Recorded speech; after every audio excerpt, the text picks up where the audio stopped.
बच्चों, आज की इस क्लास में हम लोग बात करने वाले हैं फैक्टराइजेशन के बारे में। सबसे पहले ये देख लेते हैं कि फैक्टर्स क्या होता है, फैक्टर्स किसे कहते हैं। तो फैक्टर्स को समझने से के लिए सबसे पहले हम लोग एक नंबर लेते हैं 6 और आपसे पूछा जाए कि 6 का फैक्टर्स क्या क्या है, तो हम लोग फैक्टर को सोचने के लिए ये सोचेंगे कि 6 को कौन कौन सा नंबर पूरी तरीके से डिवाइड कर सकता है। वो कौन सा नंबर है जिससे 6 पूरी तरीके से डिवाइड हो सकता है, या यूं कह सकते हैं वो सारे नंबर्स जो 6 को डिवाइड करके रिमाइंडर 0 ला दे, उन सारे नंबरों को हम लोग फैक्टर्स कहेंगे 6 का। तो यहाँ पर हम लोग ये कह सकते हैं कि 6 का एक फैक्टर 1 होने वाला है, क्योंकि 6 को अगर हम लोग 1 से डिवाइड करते हैं तो रिमाइंडर 0 आएगा। 6 का दूसरा फैक्टर 2 होने वाला है, क्योंकि अगर हम लोग 6 को 2 से डिवाइड करते हैं तो रिमाइंडर 0 आने वाला है। 6 का तीसरा फैक्टर 3 होने वाला है, क्योंकि अगर 6 को 3 से डिवाइड करेंगे तो रिमाइंडर 0 आएगा। और 6 का एक फैक्टर खुद 6 होने वाला है, क्योंकि 6 को अगर 6 से डिवाइड करते हैं तो रिमाइंडर 0 आएगा। तो ये सारे numbers 1, 2, 3 and 6 are factors of 6। इसी तरीके से हम लोग ये कह सकते हैं कि अगर एक नंबर है 10, तो 10 का फैक्टर्स क्या क्या होगा। तो जवाब है 1, क्योंकि 1 10 को पूरी तरीके से डिवाइड कर सकता है और रिमाइंडर 0 लाएगा। 2, क्योंकि 10 को अगर 2 से डिवाइड किया जाए तो पूरी तरीके से डिवाइड होगा और रिमाइंडर 0 आने वाला है। और फिर हम लोग ले सकते हैं 5, क्योंकि 10 5 से पूरी तरीके से डिवाइड होने के बाद रिमाइंडर 0 देगा और एक नंबर खुद 10 होगा। तो ये सारे number 1, 2, 5 and 10 are the factors of 10। अब हम लोग बात करते हैं, अगर मान लेते हैं 21, तो 21 का फैक्टर्स क्या क्या होने वाला है, इसे अगर हम लोग देखते हैं तो हम लोग कह सकते हैं कि 21 का एक फैक्टर होगा 1, दूसरा होगा 3, तीसरा होगा 7 और एक होगा 21 खुद। तो ये सारे numbers 1, 3, 7 and 21 are the factors of 21। अब हम लोग अगर एक वेरिएबल लेकर ये बात करें कि मान लेते हैं एक वेरिएबल है x और आपसे पूछा जाए कि x का फैक्टर क्या क्या होने वाला है, तो जवाब क्या होगा। अब तक के पूरे कहानी से समझ में आया कि 1 तो होना ही है, तो x का एक फैक्टर 1 होगा। और दूसरा यहाँ पर क्या होगा, क्योंकि x हम लोगों के लिए अननोन नंबर है, तो दूसरा यहाँ पर अगर आप लोग गौर करें तो 6 में 1 फिक्स है और खुद 6 आया। इसी तरीके से 10 में 1 फिक्स है और खुद 10 आया। 21 में 1 फिक्स है और खुद 21 आया। इसी तरीके से x का फैक्टर 1 तो होगा और खुद x भी होगा।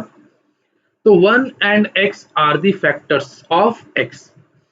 अब अगर हम लोग बात करें कि x प्लस कुछ नंबर्स ले लेते हैं, जैसे कि मान लेते हैं x प्लस 7। x प्लस 7 का फैक्टर क्या होने वाला है, तो 1 and x plus 7 are the factors of x plus 7। तो यहाँ पर हम लोग सिंपल तौर पे ये कह सकते हैं कि फैक्टर्स क्या होता है, वो तमाम नंबर, वो सारे नंबर्स जो किसी नंबर को पूरी तरीके से डिवाइड करते, तो उन सारे नंबरों को फैक्टर्स कहा जाता है। तो यहाँ पर नंबर्स और वेरिएबल और लीनियर, ये तो आसान सी बात थी, इसे हम लोगों ने आसानी से समझ लिया। लेकिन हम लोगों के एग्जाम में जो पूछा जाता है वो क्वाड्रेटिक इक्वेशन के फॉर्म में प्रॉब्लम दिया जाता है और पूछा जाता है कि इसका फैक्टर क्या होगा बताओ। या हो सकता है कि आपसे रिमाइंडर पूछा जाए, जैसे कि यहाँ पर एक रिमाइंडर का भी कंसेप्ट हम लोग देख लेते हैं कि अगर आपसे पूछा जाए कि 10 को 3 से डिवाइड करने से रिमाइंडर क्या आएगा, तो सिंपल जवाब हम लोग जानते हैं कि रिमाइंडर 1 आएगा अगर 10 को 3 से डिवाइड करेंगे। तो अगर नंबर्स में ये सवाल रहता तो ये बिल्कुल आसान बात है, लेकिन सवाल आपसे वेरिएबल में पूछा जाएगा, क्वाड्रेटिक इक्वेशन के फॉर्म में सवाल पूछा जाएगा। एक क्वाड्रेटिक इक्वेशन दे दिया जाएगा, जैसे कि मान लेते हैं x square plus 7x plus 3, ये एक क्वाड्रेटिक इक्वेशन दे दिया गया है और आपसे पूछा जाएगा कि इस इक्वेशन को अगर हम लोग x प्लस 1 या x माइनस 1 कुछ भी इससे अगर डिवाइड करते हैं, तो फिर इस इक्वेशन का, इस नंबर्स का वेरिएबल और सॉरी रिमाइंडर क्या होगा, क्या 0 होगा या 0 नहीं होगा। तो यहाँ पर हम लोग दो बात को पहले क्लियर करते हैं, एक क्वाड्रेटिक इक्वेशन के टाइप के प्रॉब्लम में जाने से पहले, कि अगर हम लोग 10 को 2 से डिवाइड करते हैं और 10 को 3 से डिवाइड करते हैं, यहाँ पर दो बात को हम लोग समझ लेते हैं पहले। तो अगर 10 को 2 से डिवाइड करते हैं तो 2 10 को डिवाइड करने के बाद रिमाइंडर 0 देता है, लेकिन 3 से अगर 10 को डिवाइड किया जाए तो रिमाइंडर 1 आता है। इसी तरीके से अगर हम लोग 10 को 4 से डिवाइड करेंगे तो रिमाइंडर 2 आएगा। ठीक, अब यहाँ पर तीन बातें हम लोगों के सामने है। एक केस में हम लोग को रिमाइंडर 0 मिला, बाकी दो केस में हम लोग को रिमाइंडर 0 नहीं मिला। तो वो नंबर्स जो रिमाइंडर 0 देगा उसे हम लोग कहेंगे कि वो फैक्टर है। तो यहाँ पर 2 क्या है, 2 10 का एक फैक्टर है, सॉरी फैक्टर है। और भी हो सकता है, फिलहाल यहाँ पर 2, 3 एंड 4, 2, 3 और 4 में कौन सा नंबर 10 को डिवाइड करने के बाद 0 रिमाइंडर ला रहा है, तो जवाब है 2। तो हम लोग 2 को कहेंगे फैक्टर है। लेकिन 3 और 4 से अगर हम लोग 10 को डिवाइड करते हैं तो रिमाइंडर हम लोगों को 0 नहीं मिल रहा, इसलिए हम लोग 3 और 4 को क्या कहेंगे कि 3 और 4 10 का फैक्टर नहीं है। तो किसी नंबर को किसी भी नंबर से डिवाइड करने के बाद जरूरी नहीं कि रिमाइंडर 0 आए। अगर रिमाइंडर 0 आता है तो हम लोग कहेंगे कि वो नंबर फैक्टर है, और अगर रिमाइंडर 0 नहीं आता है तो हम लोग कहेंगे कि वो नंबर फैक्टर नहीं है। तो इस तरीके से इस चैप्टर में हम लोग बात करने वाले हैं कि किसी नंबर को किसी नंबर से अगर डिवाइड करते हैं, अगर 0 आया तो वो फैक्टर हुआ, और अगर 0 नहीं आया तो फिर कुछ रिमाइंडर हम लोग को मिलने वाला है, और उस नंबर को हम लोग फैक्टर नहीं कहेंगे। अब हम लोग आगे चलते हैं और बाकी सारी बातें थोड़ी प्रॉब्लम के ऊपर करते हैं। तो जैसे कि एक प्रॉब्लम दिया गया है, फाइंड रिमाइंडर, रिमाइंडर पूछा गया है ऑन डिवाइडिंग एफ एक्स क्या है, वो दो प्रॉब्लम दिया गया है, वो एफ एक्स है, किससे डिवाइड करना है, x-2 से। तो इस तरह के प्रॉब्लम को सॉल्व करने के लिए हम लोग कौन सा कंसेप्ट यूज करेंगे उसे हम लोग देखते हैं। सबसे पहले हम लोग क्या करेंगे, लेट कर लेते, पहले एफ एक्स को लिख लेते हैं। एफ एक्स हम लोग को दिया गया है, एफ एक्स इक्वल टू है 5x² माइनस x प्लस 4, ठीक है। अब यहाँ पर हम लोग ये करेंगे कि लेट कर लेंगे, लेट x-2 इक्वल टू 0। तो x का वैल्यू क्या होगा, x का वैल्यू आएगा 2। अब इस 2 को fx के इक्वेशन में पुट कर देंगे। जहां जहां हम लोगों को x दिखेगा वहां वहां हम लोग x का वैल्यू 2 लिखेंगे। तो f2 इक्वल टू क्या आएगा, 5 इंटू 2² माइनस 2 एंड प्लस 4। तो इसका वैल्यू हम लोग अगर कैलकुलेट करें तो ये 4 इंटू 5 20 हो जाएगा, -2 प्लस 4 प्लस 2 हो जाएगा, और यहाँ पर जवाब आएगा 22। तो ये f2 का जो वैल्यू हुआ ये हुआ एक्चुअल में एक तरह का डिवीजन। हम लोगों ने 5x² माइनस x प्लस 4 को x-2 से डिवाइड किया, लेकिन ये डिवाइड करने का दूसरा तरीका है, इसलिए इसे हम लोग कहते हैं विदाउट डिवीजन, ठीक। तो अब यहाँ पर ये बताओ, डिवाइड करने के बाद हम लोगों को जो रिमाइंडर मिला यहाँ पर, ये क्या है, ये एक रिमाइंडर है। तो क्या ये रिमाइंडर 0 है, जवाब है नहीं, 0 तो नहीं है। फिलहाल हम लोगों को रिमाइंडर पूछा गया था तो रिमाइंडर आया हम लोगों का 22। लेकिन कुछ अलग सी बातें कर लेते हैं कि अगर ये रिमाइंडर 0 होता, अगर ये 0 होता तो x-2 फैक्टर होता, लेकिन फिलहाल यहाँ पर 0 नहीं है, इसलिए x-2 फैक्टर नहीं है। लेकिन इन सारी बातों के ऊपर अभी हम लोग चर्चा नहीं करेंगे ज्यादा, क्योंकि ऐसा कुछ पूछा नहीं गया था हम लोगों से। खैर, रिमाइंडर पूछा गया तो रिमाइंडर कितना आया, 22। अब दूसरे प्रॉब्लम को लेते हैं, एफ एक्स क्या दिया गया है, एफ एक्स इक्वल टू है 2x³ माइनस 7x² प्लस 3, ठीक। विदाउट डिवीजन ये काम करना हम लोग को, तो वही कहानी हम लोग फिर से दोहराएंगे। लेट कर लेंगे, लेट x-2 इक्वल टू 0, मतलब x इक्वल टू 2। अब जहां जहां x दिखेगा वहां वहां हम लोग क्या पुट करेंगे, 2। तो f2 equal to 2 into 2³ minus 7 into 2² plus 3। अब ये क्या हो जाएगा, 2 का पावर 3 मतलब 8 इंटू 2 16 होगा ये, माइनस 2 का पावर 2 मतलब 4 इंटू 7 28 प्लस 3, ठीक है। अब ये 16 प्लस 3 ये कितना हो जाएगा, 19 हो जाएगा, माइनस 28, ठीक। अब अगर हम लोग इसे माइनस कर लेते हैं तो हम लोग को कितना मिलेगा, -9।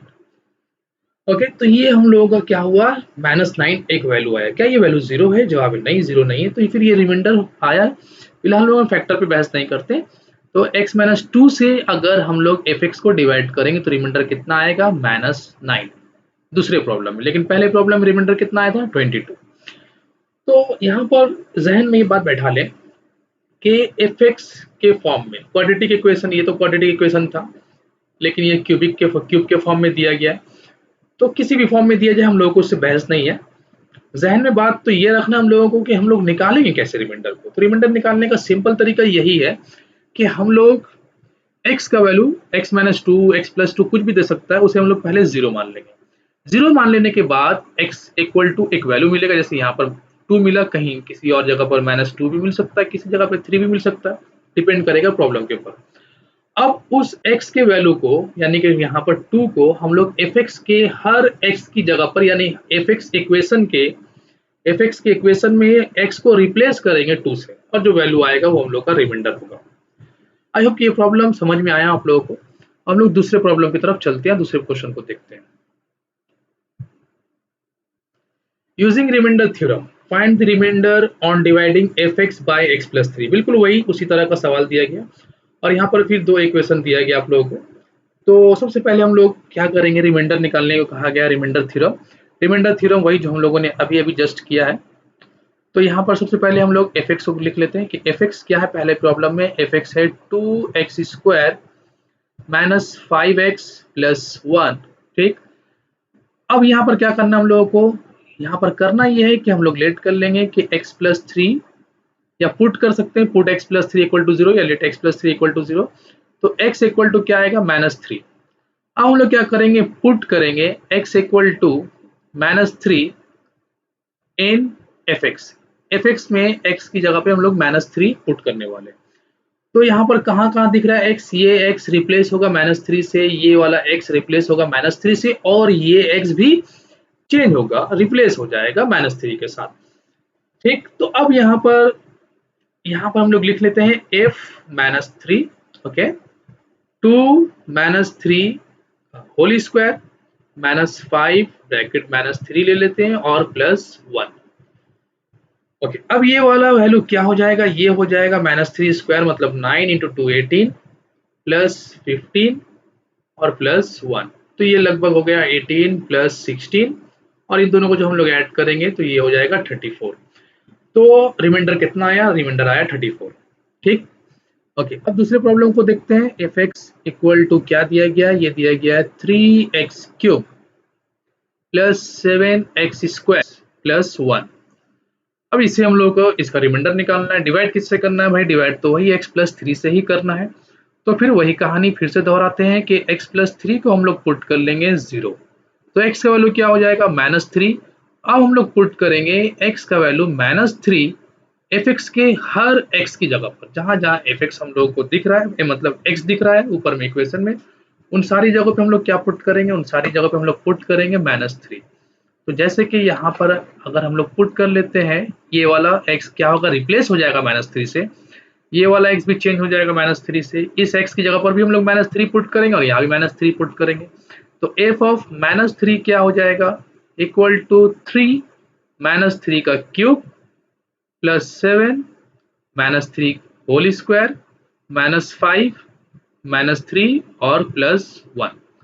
अब ये वैल्यू क्या हो जाएगा, ये हो जाएगा माइनस 27 इंटू 3 माइनस 81 प्लस ये हो जाएगा 63, क्योंकि माइनस 3 का स्क्वायर हो जाता है 9, 9 इंटू 7 63, ये माइनस माइनस प्लस 15 प्लस 1। अब ये कितना हो जाएगा, माइनस 81, और इन सबको ऐड कर लेते हैं अगर, तो ये हम लोग को मिलेगा 1679, और यहाँ से हम लोग को जवाब मिलेगा माइनस 2। अब माइनस 2 क्या हुआ, माइनस 2 तो रिमाइंडर आ गया किसका, fx का। कब, जब हम लोग x प्लस 3 से डिवाइड करेंगे तब। ठीक है, नेक्स्ट प्रॉब्लम की तरफ चलते हैं हम लोग। अगला क्वेश्चन लेते हैं हम लोग ये। तो इस प्रॉब्लम को अगर हम लोग देखते हैं कि यहाँ पर क्या कहा गया, वही रिमाइंडर विदाउट डिवीजन, कहानी वही कहानी रिपीट हुआ फिर से।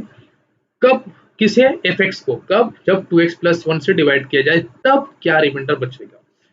तो बच्चों फिर से हम लोग वही काम करते हैं कि fx को हम लोग लिख लेते हैं पहला वाला 4x square plus 5x plus 3।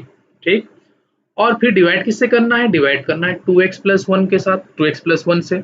तो करते क्या हम लोग, 2x प्लस 1 को हम लोग पुट कर लेते हैं कि वो 0 है, तो 2x प्लस 1 को अगर हम लोगों ने 0 मान लिया तो x का वैल्यू क्या आएगा, x का वैल्यू माइनस 1/2 आएगा। बहुत अच्छी बात है।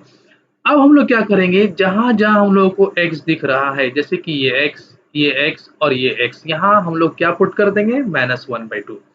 तो f minus 1/2 equal to 4 minus 1/2 whole square plus 5 minus 1/2 plus 3।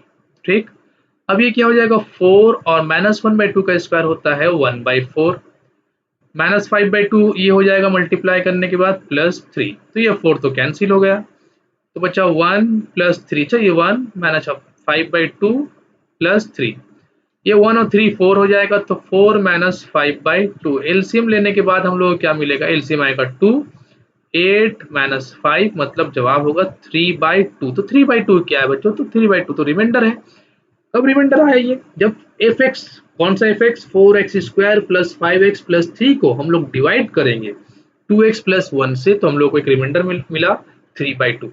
क्या ये रिमाइंडर जीरो तो नहीं है, अगर जीरो होता तो, अगर जीरो होता तो 2x + 1 को हम लोग फैक्टर कहते हैं, लेकिन यहाँ पर तो 2x + 1 से डिवाइड करने के बाद एफ एक्स को जब हम लोगों ने 2x + 1 से डिवाइड किया तो रिमाइंडर तो जीरो नहीं आया, इसलिए 2x + 1 is not a factor of F x, पहला वाला का। दूसरे वाले को देखते हैं हम लोग, यहाँ पर एफ एक्स का वैल्यू दिया गया है, एफ एक्स दिया गया हम लोग को कि एफ एक्स है 3x³ -7x² + 4x और +11, किससे डिवाइड करने को कहा गया है, डिवाइड करने को कहा गया है 2x + 1 से, तो 2x + 1 को 0 मानते हैं, x का वैल्यू -1/2 आएगा। अब पुट कर लेते हैं, f of -1/2 equal to 3 -1/2 whole cube हो जाएगा ये, +7 -1/2 का स्क्वायर +4 -1/2 +11। ठीक, यहाँ तक तो ठीक है, सिंपल, क्योंकि एक ही कहानी बार बार दोहराया जा रहा है। अब बच्चों -1/2 का क्यूब क्या होता है, तो -1/2 का क्यूब होगा -1/8। अब -1/8 से अगर 3 को मल्टीप्लाई कर लेते तो -3/8 हो जाएगा ये, फिर प्लस, अब -1/2 का स्क्वायर, माइनस का स्क्वायर तो प्लस होता है, तो वो हो जाएगा 1/4 और 7 से मल्टीप्लाई करने के बाद आ जाएगा 7/4। ठीक, अब यहाँ पर +4 इंटू -1/2, तो ये हो जाएगा -4 इंटू 1/2, क्योंकि प्लस इंटू माइनस माइनस होता है, +11। ठीक, अब इसे अगर हम लोग कैंसिल कर लेते हैं, ठीक, और यहाँ पर इन दोनों का एलसीएम ले लेते हैं, 8 -3 +14, एलसीएम पूरा का ले लेना चाहिए था, सही रहता। ठीक है, कोई बात नहीं, बाद में ले लेंगे हम लोग। ओके, अब यहाँ पर ये कितना होगा, ये है -2 +11, फिलहाल यहाँ कितना आए रिमाइंडर, यहाँ सॉल्व करने के बाद कितना आएगा, 14 - 3 11 हो जाएगा, 11/8 +9। ठीक, यहाँ पे कोई प्रॉब्लम नहीं आता, ठीक है पूरा। अब अगर हम लोग एलसीएम लेते हैं तो हम लोग को एलसीएम आएगा 8 11 +72 और ये हो जाएगा 83/8। ठीक है, तो ये हम लोगों को 83/8 एक वैल्यू मिला, और इस वैल्यू को हम लोग क्या कहते हैं, रिमाइंडर कहते हैं। ठीक है, तो यहाँ तक जो बात हम लोगों ने किया कि बार बार एक सारे प्रॉब्लम में हम लोगों ने एक ही कहानी को दोहराया, what is a remainder, what is a remainder, यही कहानी हम लोगों ने बार बार किया है। ओके, अब हम लोग आगे चलते हैं। अब इस प्रॉब्लम को हम लोग देखते हैं कि इस प्रॉब्लम में क्या कहा गया है। इस प्रॉब्लम में भी वही बात कही गई है कि find remainder without division when, अब यहाँ पर एफ एक्स का नाम नहीं दिया गया, तो एफ एक्स का नाम दे देना एक अच्छी बात है, नहीं दिया गया कोई बात नहीं, हम लोग खुद से लिख लेंगे। तो यहाँ पर सबसे पहली बात कि एफ एक्स हम लोग क्या ले लेंगे कि F x equal to 2x³ -3x² +7x -8, ये हम लोगों ने एफ एक्स मान लिया। अब डिवाइड किससे करने को कहा गया कि x - 1 से डिवाइड करो, तो डिवाइड करने के बाद जाहिर बात है भाई कि कुछ रिमाइंडर आएगा। डिवाइड करने का तरीका क्या है, विदाउट डिवीजन डिवाइड करना, ये एक अलग बात है जो हम लोग काफी देर से कर रहे हैं। अब हम लोगों को ये पता चल चुका है कि विदाउट डिवीजन कैसे डिवाइड किया जाता है, तो वही कहानी हम लोग कर लेते हैं कि हम लोग x - 1 को 0 मान लेते हैं।